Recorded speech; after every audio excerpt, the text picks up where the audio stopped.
We're talking Dallas Cowboys on the Our Football Network, Our Football YouTube channel.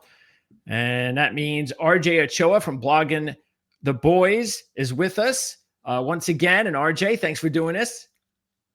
It's always great to be here, especially after a season from hell is now officially over and we don't have to worry about it. And we can just bury it and move on. I hear you, and we're going to get into some of that. But like you said, most of it now, we're going to leave that in the rear view and talk about the future in the offseason for the Dallas Cowboys. I also want to remind everybody that is watching this video, we're doing a ton of these, and a lot of it has to do with the fact that we want to prepare ourselves for the 2025 NFL Draft Guide, which is going to be mailed out about April 7th, we believe. So order it now. You can get in line, get ready. So once they're out, you're going to get it as soon as you can. And again, you're going to everything you want in here regarding player scouting reports. This is just awesome. Team write-ups, all sorts of cool stuff for the Our Draft Guide. And also, don't forget to check out we got links in the description for all of this. Don't forget to check out the Our depth charts right now because we are updating them every day. Tucker does a really great job updating the depth charts. And this is a very busy time of year, of course, with transactions all over the place, free agencies coming in the next couple of weeks, the combines next week, the draft, of course, and all that stuff. And that's the reason why we have RJ here is to talk about free agency and the draft. So so please check out the Our depth charts. Also check out the Our Insider. You want to know more about that? Again, link in the description. We've got a trailer video for that on YouTube. And this is, again, a great time of year. So matter of fact, RJ, I was talking to one of our editors a few months ago, and he was like, yeah, I mean, I don't know, I'm kind of worried about like when the season's over, what kind of work that you're going to have. It's like, man, you don't understand. We're more busy during the off season when the season ends than when the season's going on. Yeah, no, I totally get that. I don't know that we've ever discussed this before, but I'm a big golfer. And so okay. I promise this is related. My family and I were going to go play Pebble Beach this spring. I'm super pumped, super excited. It's like a bucket list thing for anyone who doesn't follow golf or anything. And it's the kind of thing that like you just get a date, right? Like you can't really this isn't like a flexible thing. And it's the week of free agency. And so I'm very excited, but I'm also petrified. Oh boy. I mean, I'm sure we'll get into this, but the Dallas Cowboys, thankfully, notoriously, are quite absent in the early parts of free agency. Okay. So, but this will be the year now because they hate me, where they'll be super busy and I'll be having the time of my life and hating it at the same time. So it's a unique position to be in. But the bottom line is, even if something happens, you're at Pebble. You got to play, man. Look, it's if it's going to be a bad sort of situation for me, it's the best possible way for it to unfold. So pretty much looking forward to it. Yeah. All right. So let's go ahead and dive into this. First of all, I do normally talk about the coaching situation.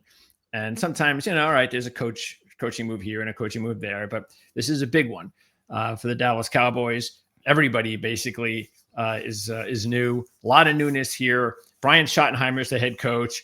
And another quick story. I have this channel, Prime Sports Network, and doing this for a long time, covering the Jets for a long time, back when Brian Schottenheimer was with the team. And I kind of stuck up for him. I was one of those guys that stuck up for him. I said, hey, and he was a coordinator of a team that led the league in rushing. He did this, he did that. He worked with this, he worked with that.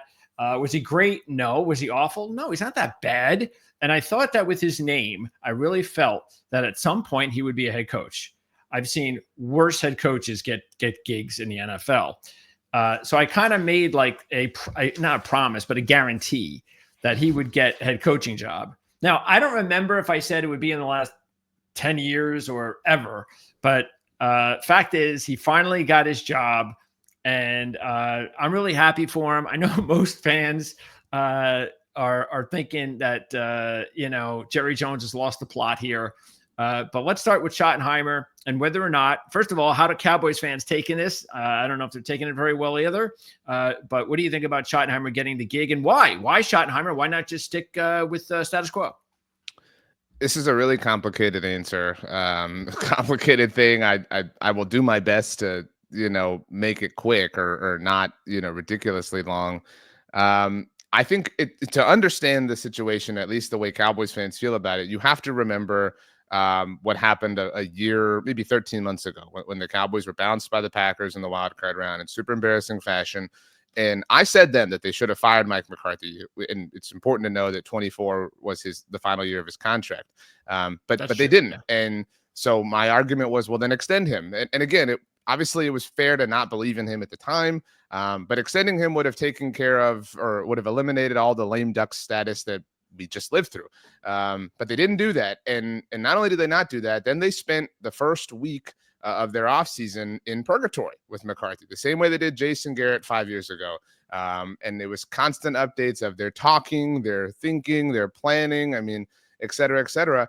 And that's important to understand, because that week, the week of the wild card round, was when teams who were looking for head coaches, teams like the Bears or the Saints or whoever, were able to virtually interview with the cream of the crop, the Ben Johnsons and Aaron Glenn's of the world, obviously because the Lions and the Chiefs at that time were on their first round bye.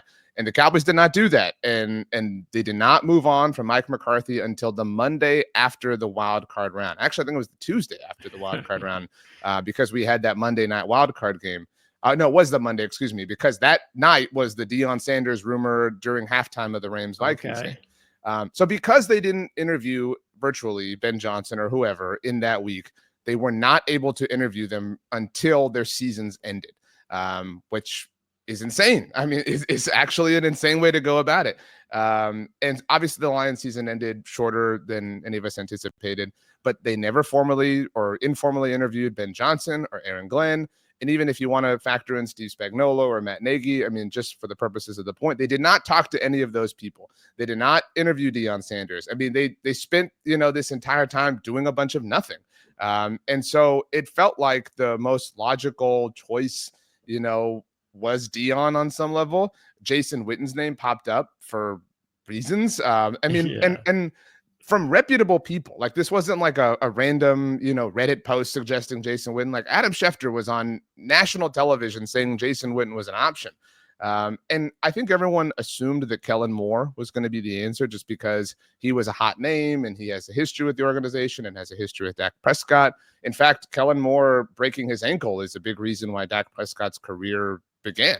But so it wasn't until the second week of their coaching search that Brian Schottenheimer became an option. And in fact, the first reason or way that sort of became a discussion point was, out of nowhere, he was the betting favorite in betting markets. And everybody just kind of said to themselves, how is this possible? At that point, he hadn't even been connected to an interview or anything like that. And it was that was the Monday after the divisional round. And so, we ran this story at our side just about the betting odds. And a lot of people touched on that, obviously. And by that Monday afternoon, he had an interview with the team. And then it really started to kind of pick up steam. And I don't have anything against Brian Schottenheimer. Obviously, he's an NFL legacy, and I'm rooting for him individually, because none of this is his fault. But the haphazard way with which it all came together, and the fact that he's been this team's offensive coordinator for 2 years, hasn't called plays, that the last time he was associated with calling plays didn't go well because it wasn't that Jets team that you talked about. It just feels, it perpetuates the idea that Jerry Jones wants a puppet and a yes man to work for him. And that's what people are sick of and angry about more than anything. It has nothing to do with who Schottenheimer is specifically. So Cowboy fans in general, look, they're used to this. So I know how it might feel on the outside. Do they kind of feel the way you do about Schottenheimer? Yeah, I don't know. And I think that there's a small sector of people who have now reached the bargaining, sort of phase of this and are like, hey, those days with the Jets were pretty good. But I think everybody is pretty fed up. And I don't know how well you paid attention to their opening press conference with him. Again, in a way that had nothing to do with him, that did not go well. Jerry and Steven kind of came out and almost attacked every narrative about them that had been percolating in the entire time that I just sort of discussed.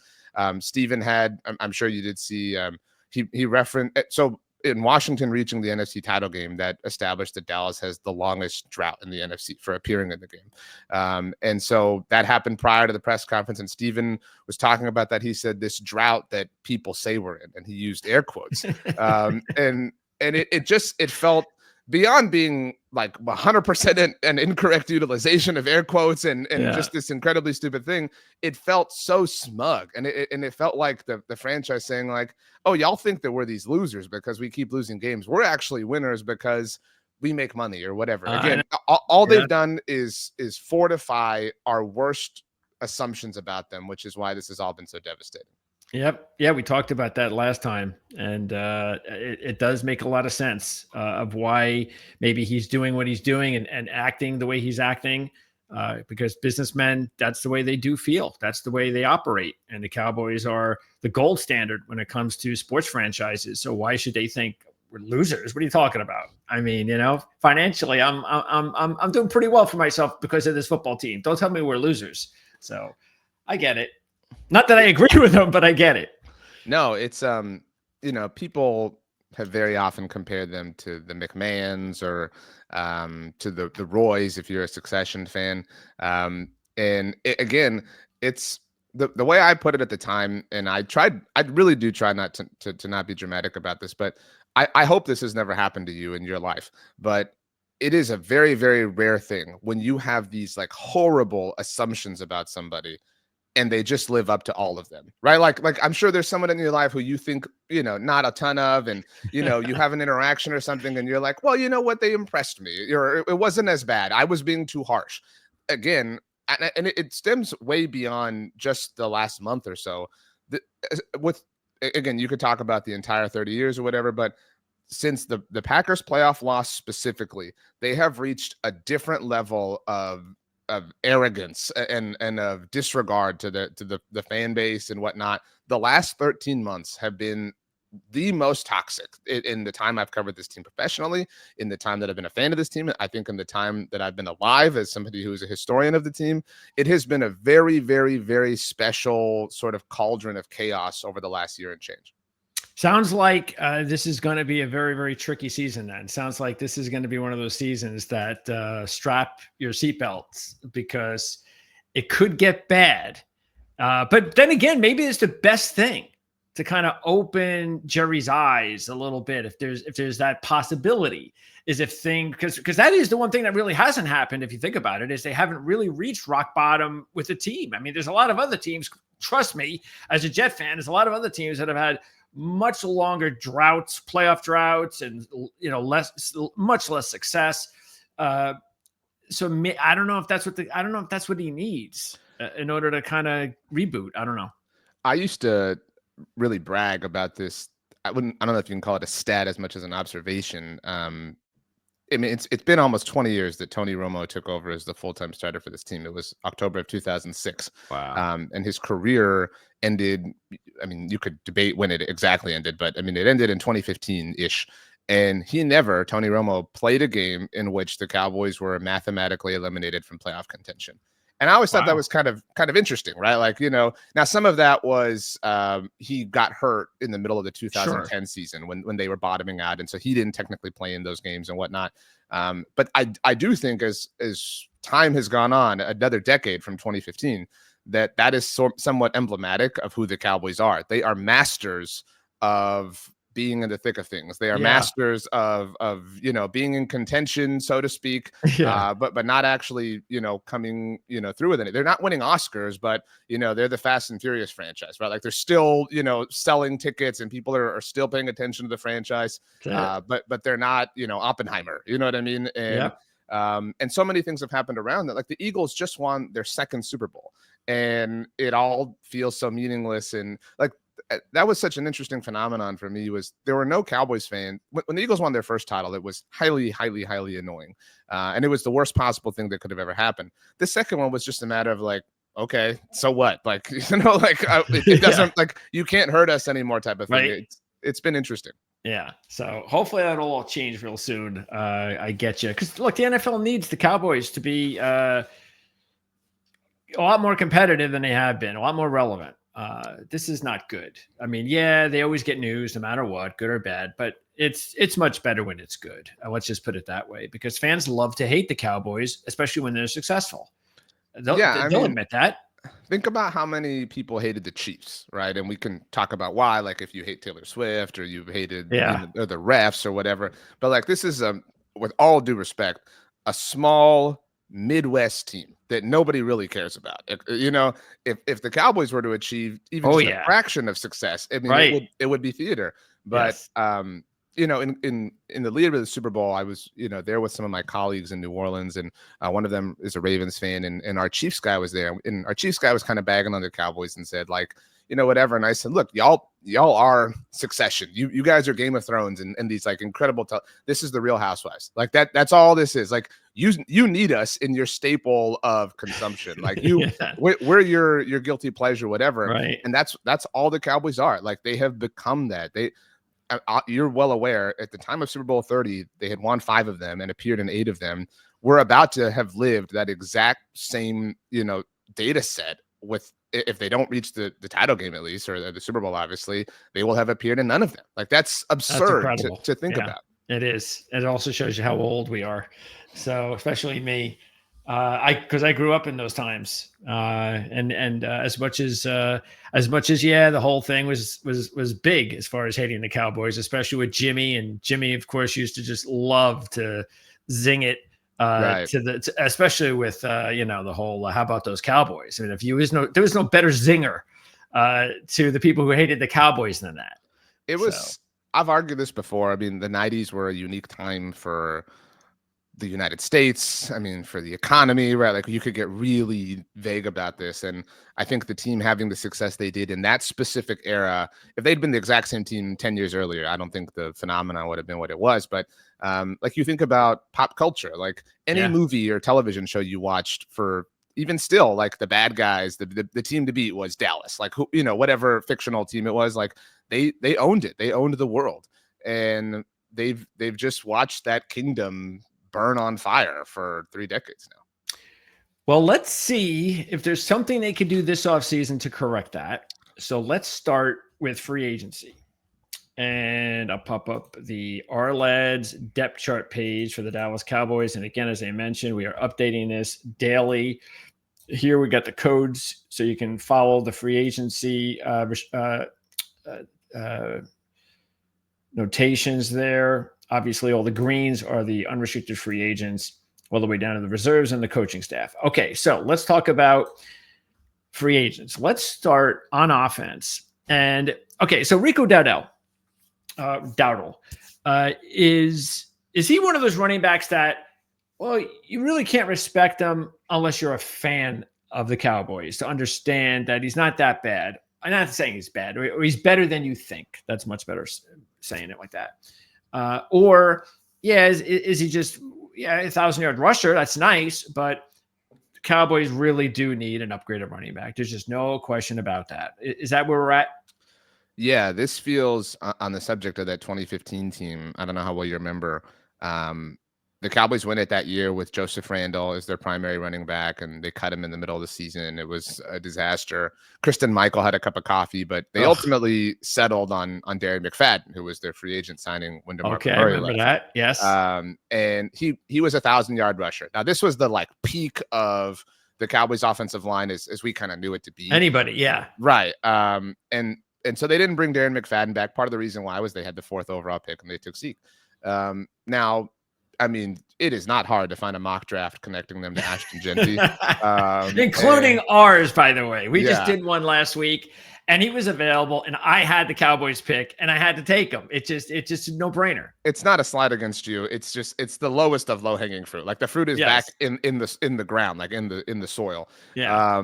And it's very possible, especially when you look at the resurgence of the position and obviously the way, different teams have had successes and who the Cowboys are, et cetera, et cetera. I think Rico's maybe back, but I don't think that the team is in any way dependent upon him. I think he was, I don't want to call him the beneficiary of anything, but they went about this in such a broken way last year with bringing Zeke back and trying to force that and trying to, put on their high school Letterman jacket as a 45-year-old, right? Like it was just really embarrassing in every single way. And ultimately Rico just, they kind of were forced to lean on him, especially after Dak got hurt. Now, if you don't recall, there was a tiny conspiracy theory when Dallas went to Atlanta and they lost. That was the game that Dak got hurt. He had the hamstring injury. that was the first game in which Zeke was not active, and there was apparently like a disciplinary issue floating around. The next week they went to San Francisco, or the week prior, excuse me, they went to San Francisco, and Zeke was supposed to be inactive that game. But Rico Dowdle came down with an illness, like 90 minutes before inactives were due. So that was supposed to be the first game in which Zeke was going to be healthy scratch. And all of a sudden Rico was sick. I mean, it felt like the most like fake, no way, we can't have Zeke be an active thing of all time. Okay. And my point in saying all of that is I don't think they are married to the idea of bringing Rico back. You talked about there being a new coach. There is a lot of continuity, obviously, because Schottenheimer was around last year and whatnot. So yeah, I think we could see some of these faces return. Okay.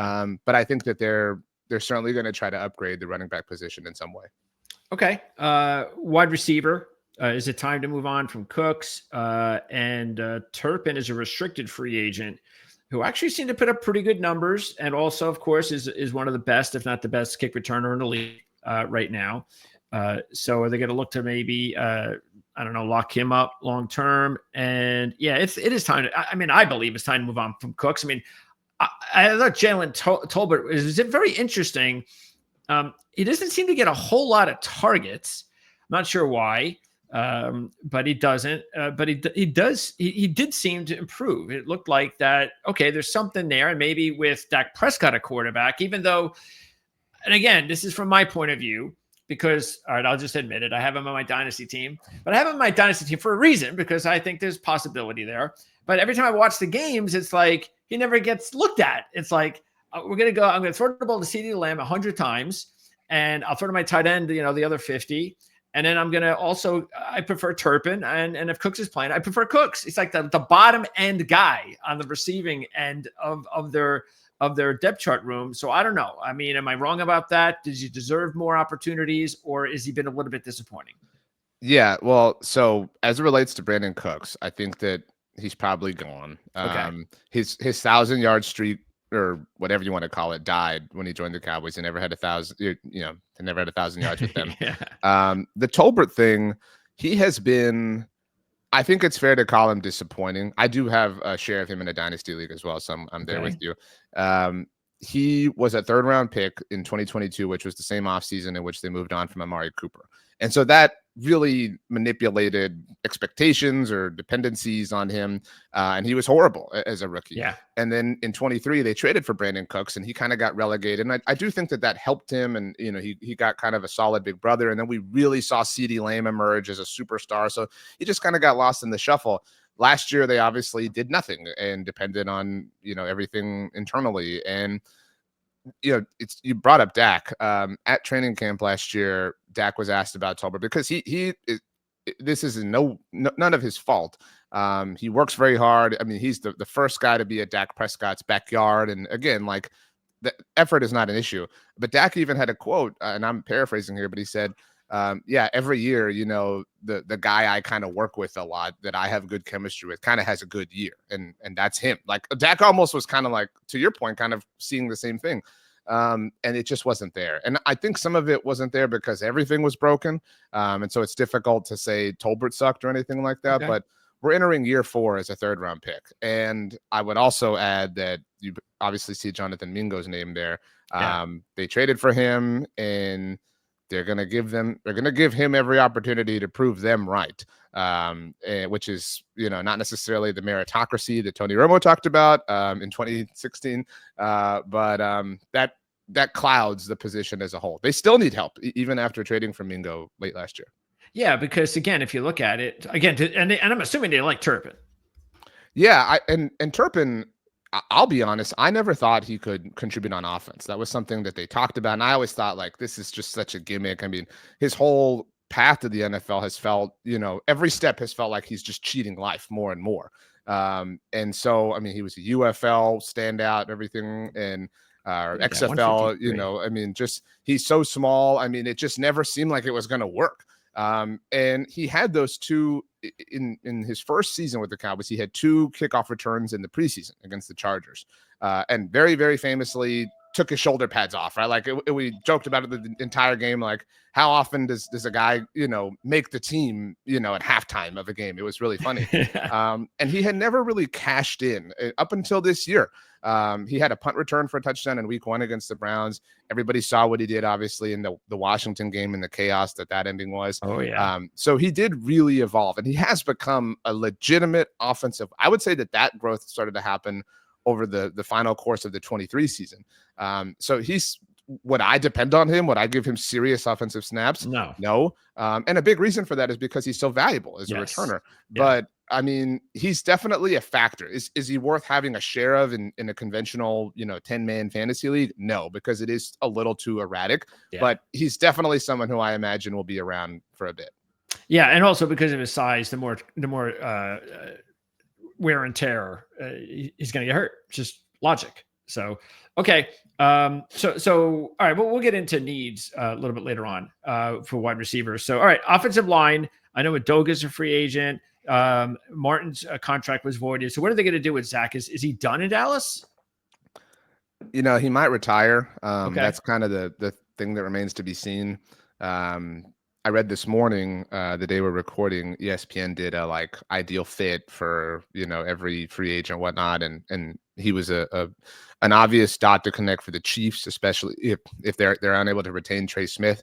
And at this point, I do think Zach Martin's had a Hall of Fame career. He obviously needs a Super Bowl. If he wanted to go chase it, I wouldn't fault him for that. And I do think, I think that we see him, if he plays, not take a team-friendly deal, want to get paid for his services. He, unlike, he and Tyron Smith and Travis Frederick always got lumped in the same kind of box just because they came in around the same time.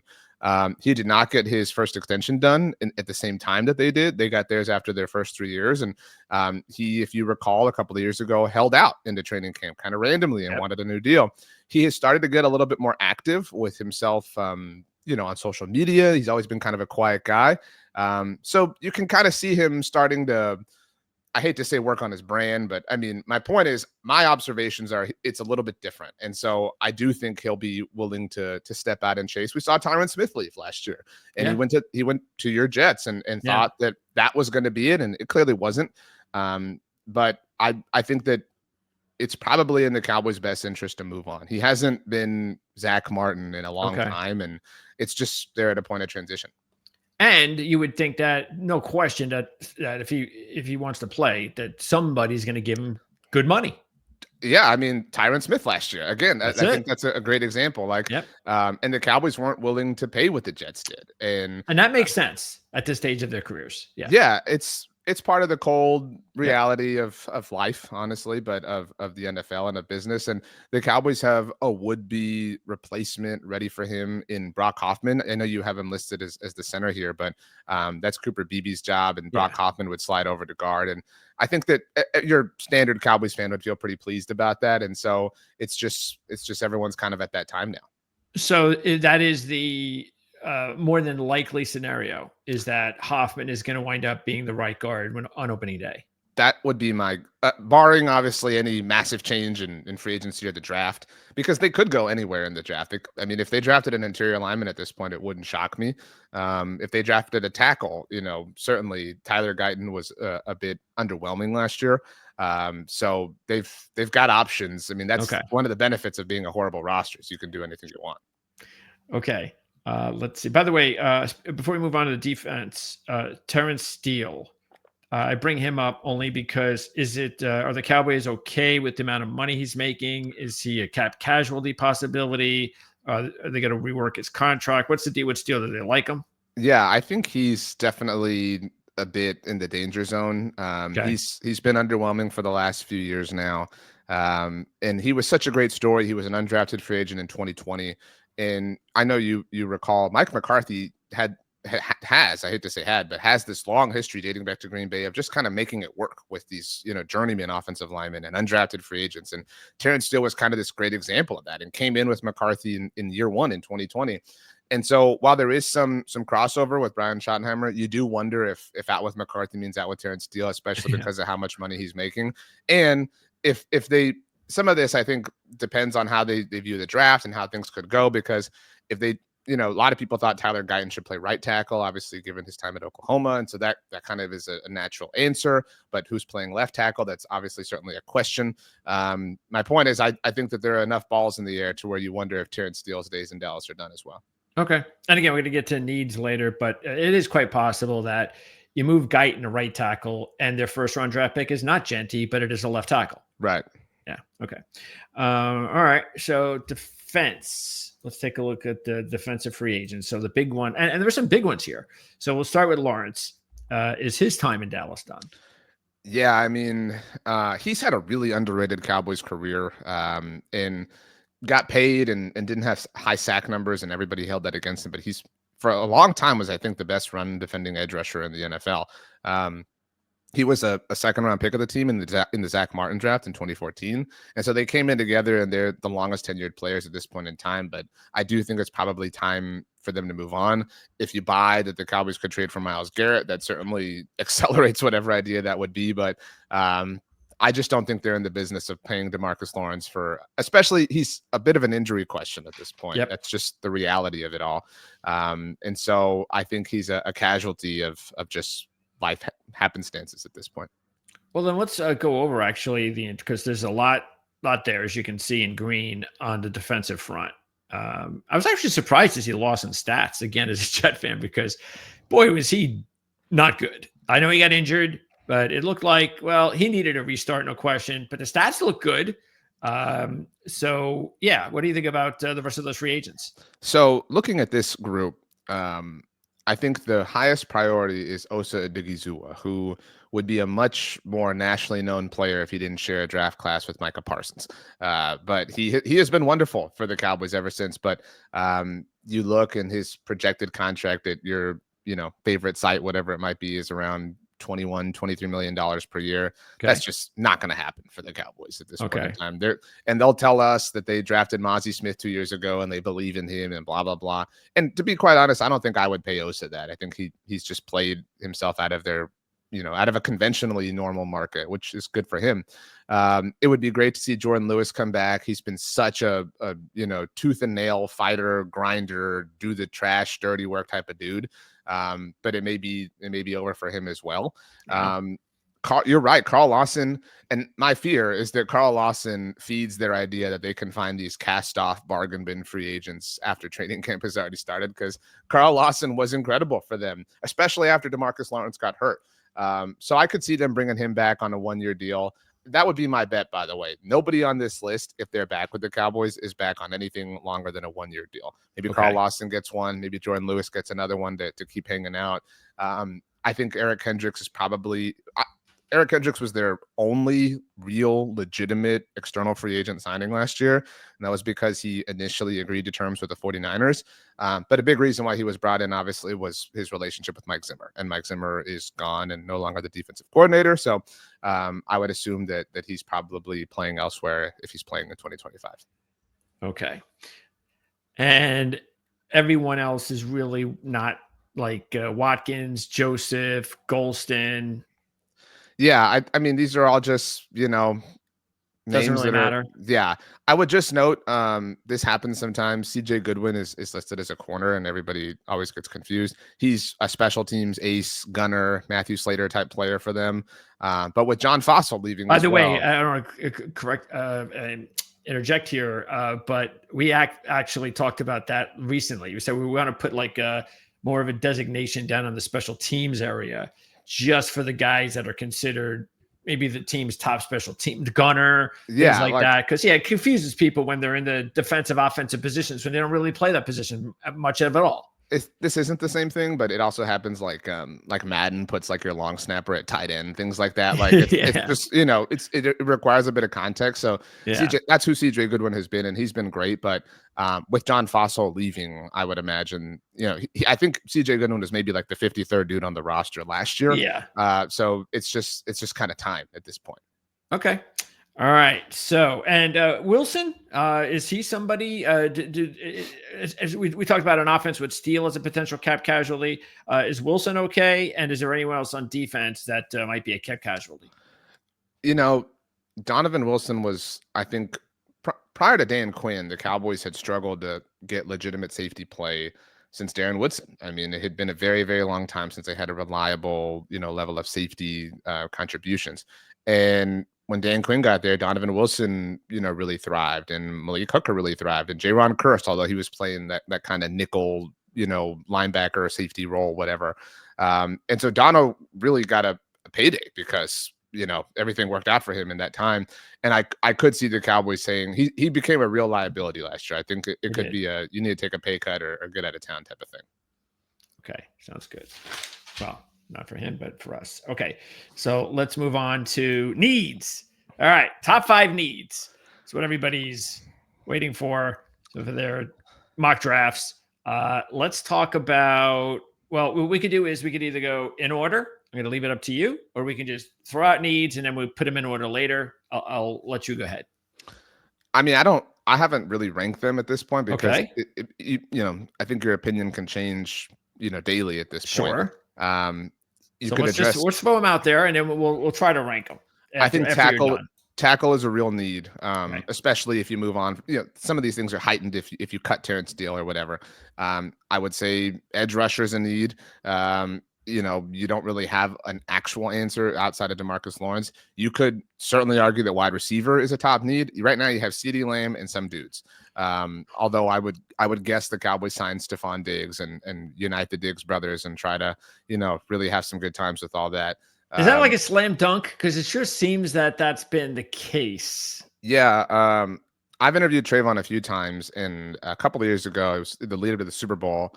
And he openly said, he was like, I need every Cowboys fan to tweet to get bro to Dallas. And so like they have been very vocal about it in a way that not every set of brothers is like, right. Like, the Kelseys were obviously like, oh, it'd be cool to play together. But these guys are like, no, we need it to happen.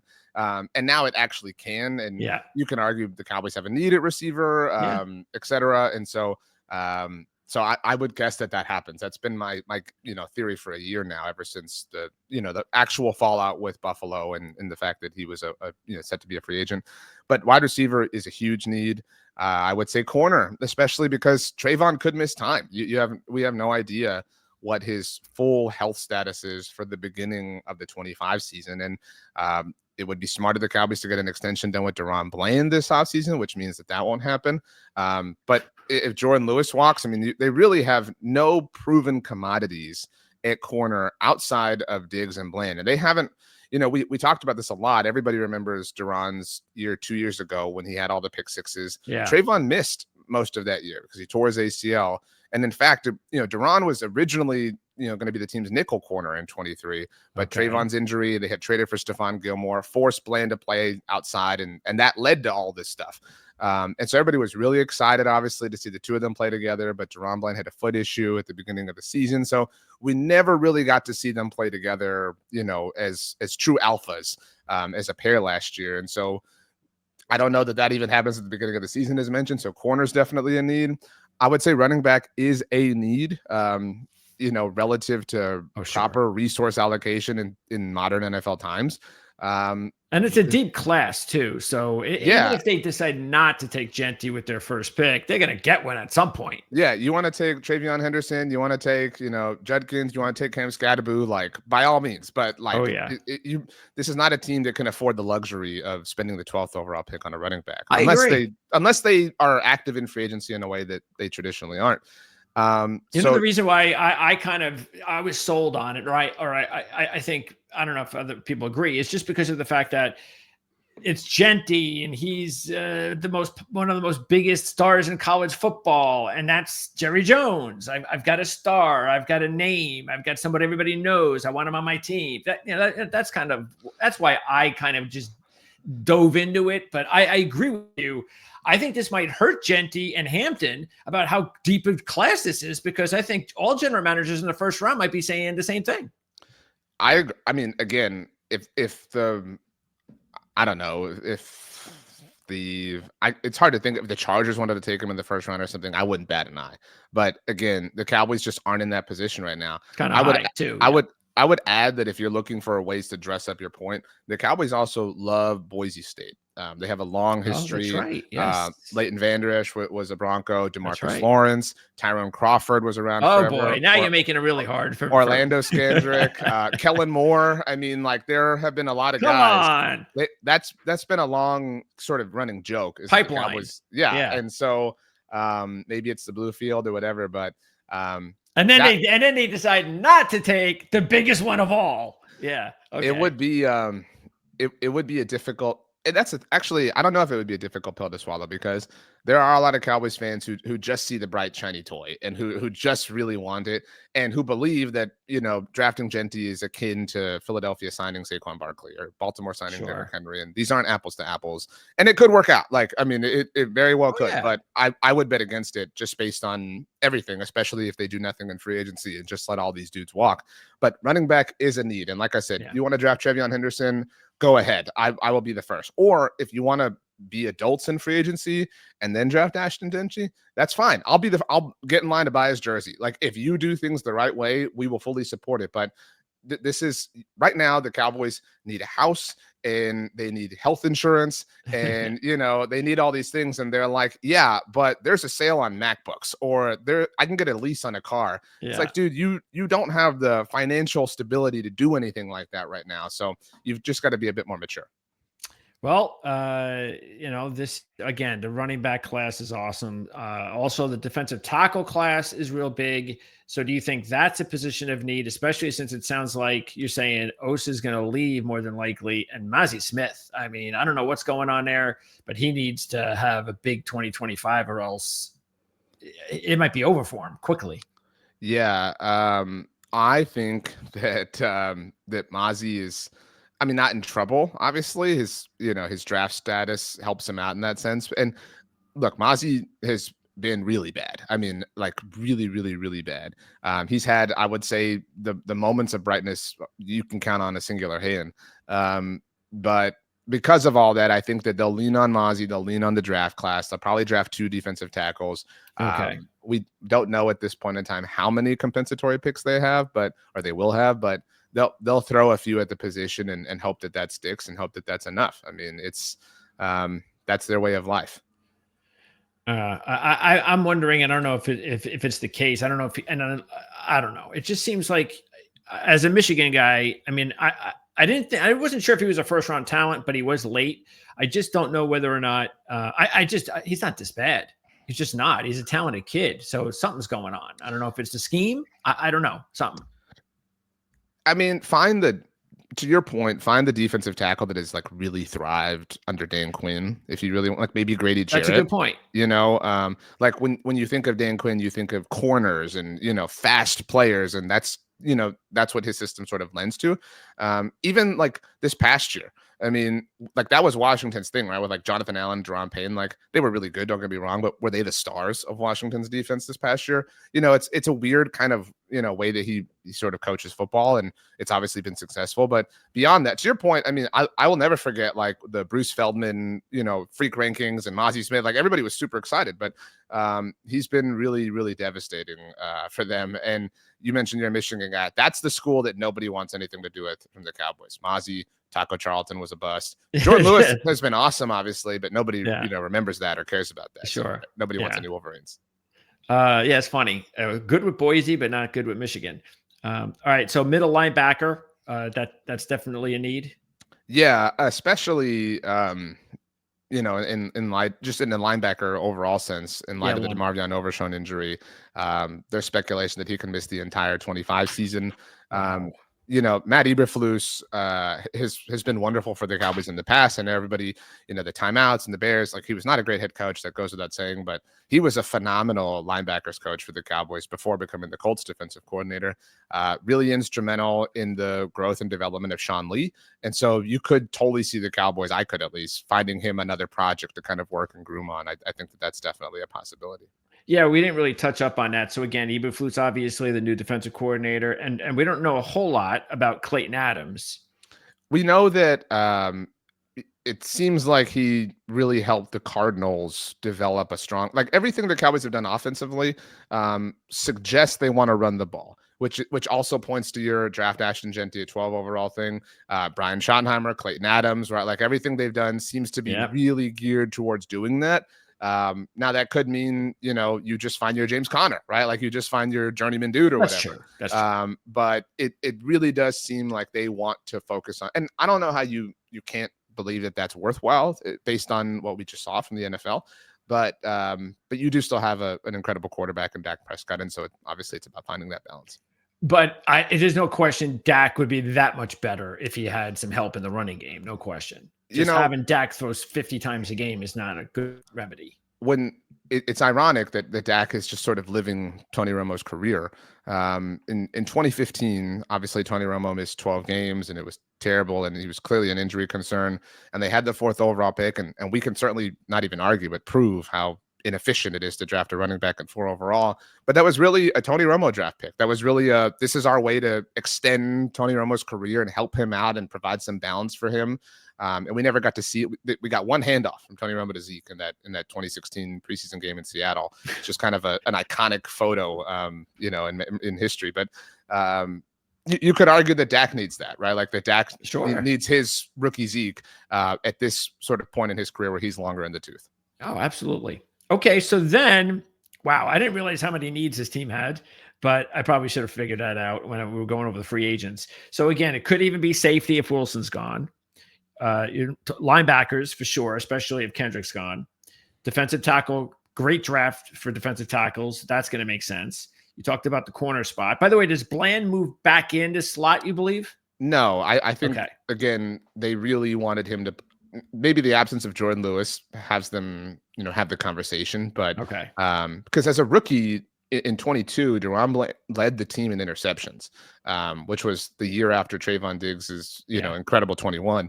And that was playing in the nickel. But I just think that they, my worst assumption would be that they move him inside so that whenever they do give him an extension, he's a nickel corner and they're not paying him as an outside guy.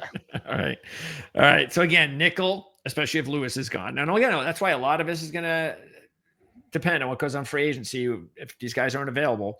A wide receiver. Now, do you say no wide receiver if Diggs is signed? I think that's what they'll tell themselves.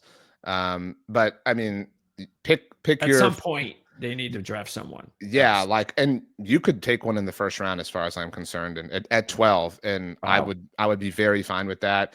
Everybody's obsessed with Obuka just because Ohio State and all this stuff, but I mean, pick your guy at this point. And you would have, and that was the thought, honestly, when CD Lamb fell to them 5 years ago, was you had Amari Cooper as this established guy. CD was going to come in and kind of learn from him and grow in his own right. And Michael Gallup was still really dependable at that point.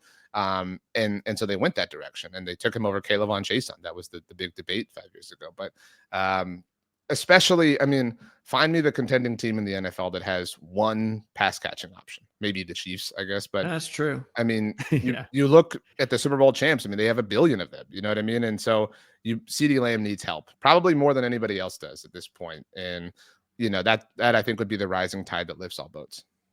Okay, so do you think there is definitely a number one need? I would say it's wide receiver. You would, okay. But you could, the needs are so staunch that I could be very easily dissuaded.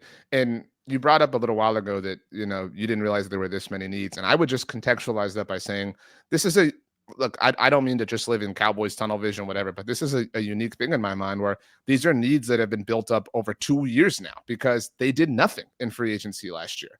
And again, that isn't me being dramatic or hyperbolic. They did quite literally nothing in free agency a year ago. And so they've let this roster just rot and wither away. So that's why I think if you haven't examined this body every day, you look and you're like, wow, this is in much worse shape and condition than I realized. Yeah. Well, yeah. I mean, that's sort of by this weird design of theirs. Yeah, that makes sense. Okay. So let's say if we do that wide receiver. So, and I get what you're saying. So these can easily change. What would you say would be next? Would it be offensive tackle or defensive tackle or running back? I think I'd probably go offensive tackle, and I don't think running back would, based on the class and based on positional value, I don't think running back would make my top 5. Oh, okay. You know, I could talk about, especially because there's so many options. Like, and we do anticipate them to have some compensatory picks if they want to move up, you know, get back in the 4th round or whatever. And my fear is that they do, on the subject of not having a 4th round pick, that they view Jonathan. I promise you, in their pre-draft press conference, they will say some version of, well, we feel like we just drafted Mingo, you know, with our 4th round pick, and they will bank on that to a large degree because that's how they do this. Okay. So what would be next, edge or defensive tackle? I'd probably go edge rusher. There's more value in that, especially, you know, if we're talking about the 12th overall pick.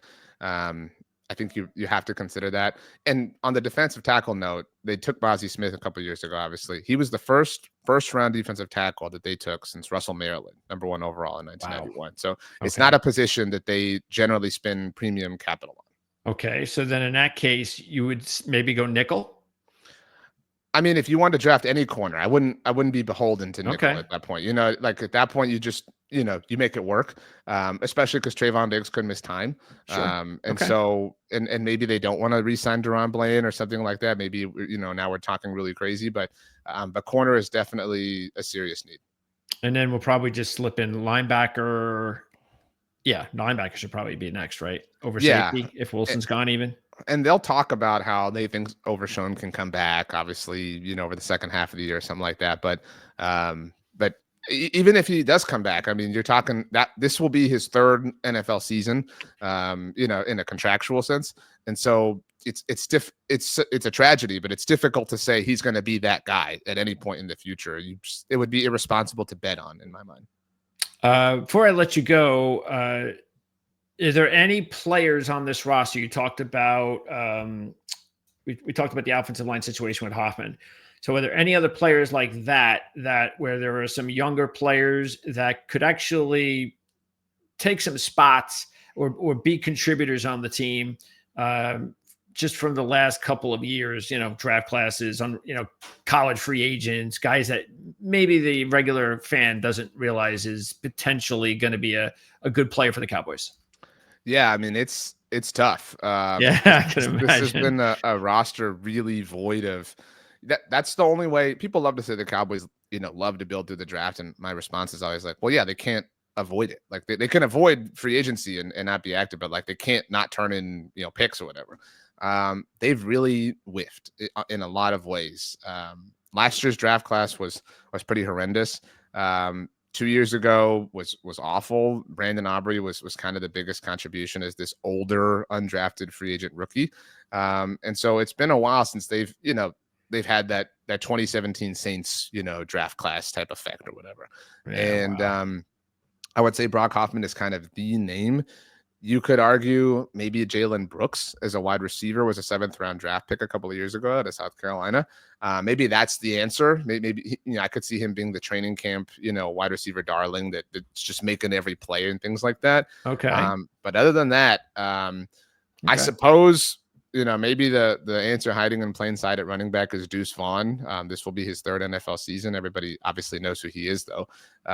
But with no Zeke in the fold, maybe they're forced to rely on him and give him more touches, and maybe he has a Kevontae Turpin sort of resurgence type situation happening. But this is, I mean, there are like 15 players that I feel pretty good about next. This is a project that needs a lot of work. You know, I know I said it was the last question, but you just mentioned Dak, and I never asked you about Rush or Lance. Of course, they're free agents. So do you think, what do you think is going to happen there? Because again, Dak, if something happens, I know, again, people on the outside, hey, they think Cooper Rush did a good job. Did Cooper Rush do a good job? Should they bring him back? I can't imagine he's going to be given a whole lot of money. I don't think there's a team out there that thinks he can be a starting quarterback, but I don't know. Correct me if I'm wrong. I don't know that, to your point, Cooper Rush holds the same value for anybody else as he does for the Cowboys. I do think the fact that Brian Schottenheimer is the head coach, as opposed to if it had been Aaron Glenn, increases the probability of Cooper Rush returning just because of that familiarity. Okay. And I think it's unfortunate, but at this point you have to kind of assume that Dak is somewhat injury prone at this point. Like, you don't want to say that and you don't want it to be true, but like it's not like it's the same, ailment that is plaguing him at this point. It's a thumb here, an ankle here, a shoulder here, a hamstring here. It's a matter of, okay, like you have to assume almost on some level or plan for him to miss a handful of games because that's what he's proven to you. And Cooper has proven to be, I think, a quarterback that can, thrive in those circumstances. I would add to that point that I don't know that effect is the same, because I mentioned Tony Romo. I mean, without him in the Jason Garrett era, this team was worthless. I mean, quite literally. In 2015, like I said, he missed 12 games. They won 1 without him. Which is really an indictment on a coaching staff. And that's what made Mike McCarthy this breath of fresh air. In 2020, when Dak hurt his ankle, they still went 6-10, which isn't worth bragging about, but was representative of the fact that this dude made lemonade, out of the situation. And so I don't know that Brian Schottenheimer can do that the same way. That remains to be seen at this point. You talked about money. I know this wasn't your point, but there was the story that floated out that entering the final week of the regular season, Cooper Rush needed to play a bit to reach an incentive in his contract. And they played Trey Lance over him, which was, I think if that was any other team, you assume like, oh, that was innocent. It was just whatever. But the Cowboys have kind of given you every reason to believe the worst assumptions about them, especially with the idea that they're cheap, because there was no benefit to finally playing Trey Lance at that moment in time, especially when, to your point, he is a pending free agent as well. Yeah. And I think that Trey is gone. I mean, that is maybe the worst trade, not relative to resources, but in terms of embarrassment that the Cowboys have ever made, especially if it really was some bluff of theirs against Dak Prescott in their contract negotiations at the time. So I don't know that Trey Lance is playing at all in 2025, but maybe somebody, thinks that they can be the ones to kind of make that magic work. But I bet Cooper Rush is back if either of one of them are back, but they need somebody to depend on because unfortunately Dak has proven that's the case. Yeah, I'm actually surprised to hear some people saying when they're talking about free agent quarterbacks. I heard a couple of people somewhere mention Lance's name. It's like, why are you mentioning his name for? I mean, if you are, if I don't know where Sam Darnold's going to end up, but if Kevin O'Connell wanted to sign him to kind of, put in the room with JJ McCarthy, like, I'd be interested, right? Like, but he's really earned the benefit of me being able to be, believe in that. Yeah. And I think that's the right situation, like where, you have this unique kind of spot. But other than that, like, this isn't even like, like the Chiefs signing Carson Wentz. This is beneath that. Like Trey Lance has proven to be nothing but a disaster, unfortunately for him. And we could argue the context and not playing games in high school and whatever, COVID and all this stuff. But there's just no reason to responsibly bet on him right now. All right. Well, we can go on and on and on, but I know I got to let you go. The Cowboys have how many picks, RJ? Right now they have all but their 4th round pick. Okay, but they don't have their 7th round pick, but they do have one that they recouped from Carolina. Okay, so no 4th, but you believe that they're going to get several compensatory picks. Yeah. You look at free agency last year, and we talked about Tyron, we talked about Tony Pollard, or we didn't, but Tony Pollard obviously left, and so I imagine that will be that's honestly part of why they're so inactive in free agency, is they don't want to contaminate the compensatory formula and lose out on those picks, because that's cheap labor, and you got to have that, when you keep all the money.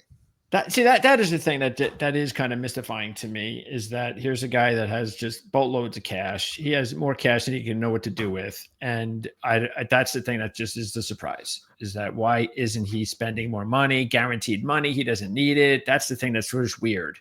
I would, I'm not a financial analyst before I say some stuff that may be inaccurate or whatever, but in my loose caveman understanding of it all, and I have an article that's going out on this later on the day we're recording, but there is a growing perception or belief or assumption, whatever you want, that they don't have that cash in a liquid cash sense. And you look at, it was last year that the NFL allowed minority stakeholders to buy shares of NFL teams up to 10%. We saw, I think the Dolphins have a portion. Obviously, the Dolphins have sold off shares forever, but Jeff Lurie sold off 8% of the Eagles and had this quick influx of $600 million that came from it. And that's liquid cash that becomes something you can use in signing bonuses and whatever to lure people. A week ago, whatever it was, the Giants announced that they're selling up to 10%, which is the maximum that NFL teams can sell. Excuse me, the New York Giants. Like, I mean, think about that. Like, the most Tiffany brand franchise we can conceive in the NFL is going to let someone in the group with the Maras and the Tishes. Why? Because they need the cash. And like, again, my caveman understanding of this is NFL teams are so valuable that they're just beyond comprehension to the point that one man or one family can manage in a liquid cash sense. Like, your worth can be $10 billion, but your movable assets may not be. And so Jerry Jones, even as wealthy as he is, may not have, especially with all the businesses and other, ventures that he has going on, may not have that actual liquid cash to hand out today. And that's crazy to think about that. It is crazy. I mean, because you're talking about, like, how do you just come up with $30 million? Sure. It makes sense in that respect. Yeah. And so the argument would be sell off minority shares so that you can, all of it, like Jeff Lurie did, all of a sudden. And even if you don't want to use it on contracts, even if you want to use it on, facility improvements or whatever, like, if you need that cash today, there's a benefit to doing it. I mean, Jeff Lurie still, I think, has 85% of control of the Eagles, but he's not the only person in the room. And that's the crux of the issue for the Cowboys, is that, you're letting someone in the room. Yeah. Only one man could be the person doing landman guest appearances. And the moment you have somebody else involved, the moment the spotlight is even minorly shared with somebody else. And so again, the perception is that they don't have the cash. I would also offer Washington as an example with their, like, 14 owners or whatever it is. I mean, when they need cash to do something, they can, hit the group chat up and say, like, okay, who's got the cash to do this right now? And if the Joneses don't have the cash today, they just don't have the cash. And what can they do? So they're cheap. It sounds stupid and false to say they don't have the money, but they may not have the movable assets at this moment in time. Yeah. Well, he's got to go sell this in order to get the cash to buy that. So right. Yeah. Lifestyles of the rich and the famous. So are you saying that Jerry made an appearance on Landman? Did you not see this? I've seen the first 6 episodes so far. Oh, I'm sorry to ruin it for you, or to spoil that at least. But that was, I assumed you saw it. That was a big deal. It was all over the internet. I don't watch the show personally. You don't? Okay. No, but I didn't even know it was a show. Like, I tapped out on Yellowstone. I don't know if they're related or whatever, but no, they're not. But he made a guest appearance and has I won't say anything other than that. Okay. But look forward to that. It was everywhere. So you know that's coming. I really hate spoilers on television. So that's okay. I don't mind them. And that's not that big of a spoiler. If you told me, hey, he's going to do this, that, and the other thing, then yeah, that'd be a spoiler. But yeah, just he's on Entourage too. If you didn't know that at this point, so he's been in a number of shows. Not surprising. All right, RJ, I appreciate your time as always. I got links in the description for all of your work, of course. And we look forward to talking to you for sure when the draft is over. If anything blockbuster comes out, though, between now and then, maybe we'll reach out. But again, thanks for doing this. We appreciate it. We look forward to talking to you again real soon. Of course. Thanks so much for having me. Thanks, RJ. And thanks to everybody for tuning in. Don't forget to subscribe, like, and share. We'll see you next time.